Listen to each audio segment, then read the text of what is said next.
Welcome to பாபிஸ் kitchen. இன்னைக்கு பாபிஸ் கிச்சனில் நம்ம புதினா மல்லி துவையல் எப்படி செய்யலான்னு பார்ப்போம்.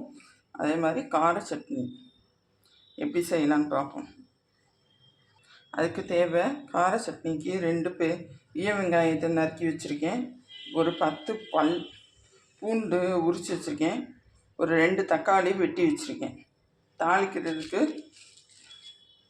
ஒரு 2 வரமிளகாய், 2 ஸ்பூன் தேங்காய், பூவாக திருவினா ஈஸியாக இருக்கும், பூவாக திருவிக்கோங்க. கார சட்னிக்கு 6 வரமிளகாய், மல்லி துவையலுக்கு 2 நம்பர் கிராம்பு, 1 நம்பர் பட்டை. வாங்க ஃப்ரெண்ட்ஸ் செய்கிறத பார்க்கலாம். ஃபஸ்ட்டு நம்ம பேனை ஹீட் பண்ணிக்கலாம்.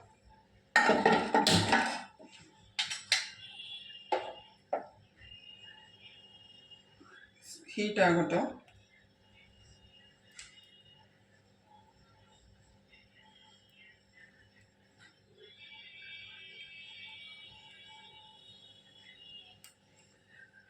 தண்ணியாக இருக்குது, அதனால் கொஞ்சம் லேட்டாக தான் ஆகும், வெயிட் பண்ணுங்கள்.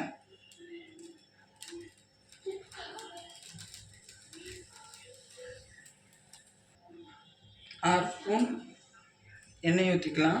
பேன் ஹீட் ஆகிடுச்சு.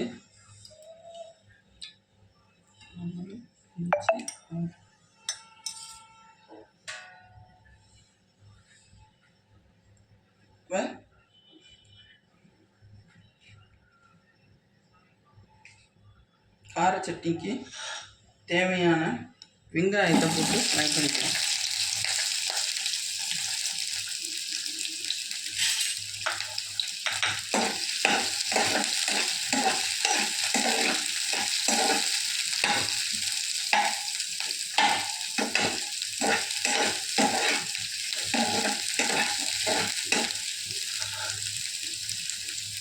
நறுக்கி வச்சிருக்க தக்காளியை சேர்த்து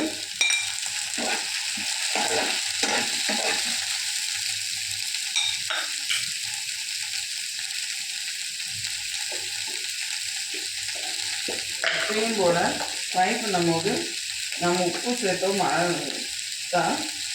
தக்காளியோ எந்த இதுனாலும் ½ ஸ்பூன் உப்பு, சீக்கிரம் ஃப்ரை ஆகும்.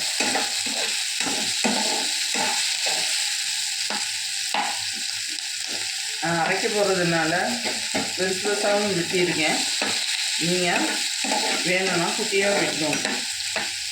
இப்போ தக்காளி ஓரளவு வதங்கிடுச்சு. பூண்டு சேர்க்கலாம்.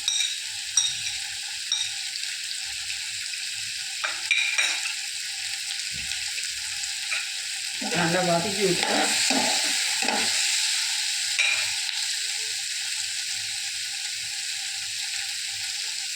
தேங்காய் சேர்க்கணும்.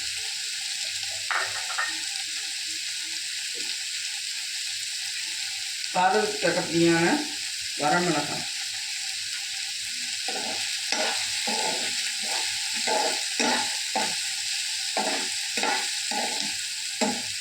நல்லா வதங்கட்டும்.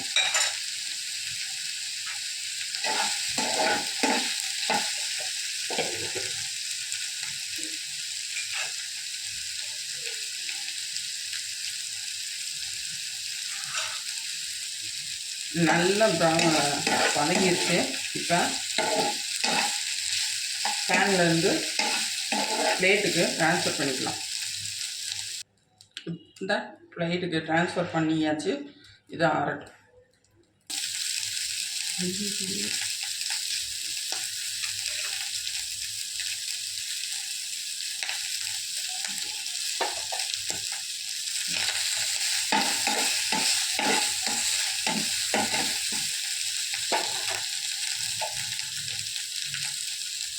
அடுப்பு ஆஃப் பண்ணியாச்சு. எல்லாத்தையும் அரைச்சாச்சு. தாளிச்சிடலாம். அதுக்கு எண்ணெய் ஒரு 4 ஸ்பூன் ஊற்றிருக்கு. கடுகு போட்டு பொரியிற வரைக்கும் வெயிட் பண்ணும்.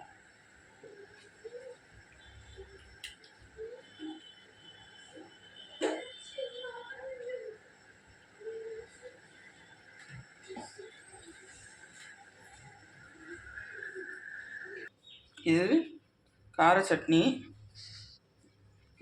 இது புதினா சட்னி. புதினா சட்னியை வந்து இன்னொரு சொல்கிறேன். புதினா மல்லியை சேர்த்து வதக்கிட்டு பட்டை 1 நம்பர் 2 நம்பர் கிராம்பு, தேங்காய் வந்து 2 ஸ்பூனு போட்டு பொரிஞ்சோன்னே எல்லாத்தையும் சேர்த்து போட்டு வதக்கி எடுத்துகிட்டு ஆறினோன்னே அரைச்சி எடுத்து வச்சிடணும். கடுகு உளுந்து பருப்பு பொரிஞ்சிருச்சு. இப்போ வரமிளகாய் சேர்த்து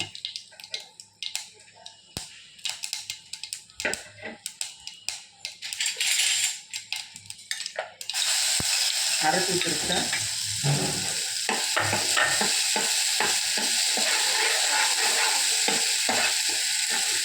அதனால சேர்த்து நல்லா பிரட்டி வர வரைக்கும், சட்டியில் ஒட்டாமல் பிரட்டி வர வரைக்கும் நல்லா வதக்கிட்டு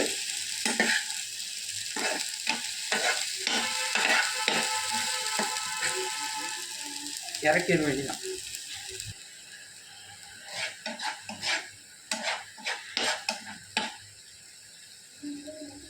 இப்போ கார சட்னியும் புதினா துவையலும் ரெடி. இது தோசைக்கு இட்லிக்கு நல்லாயிருக்கும்.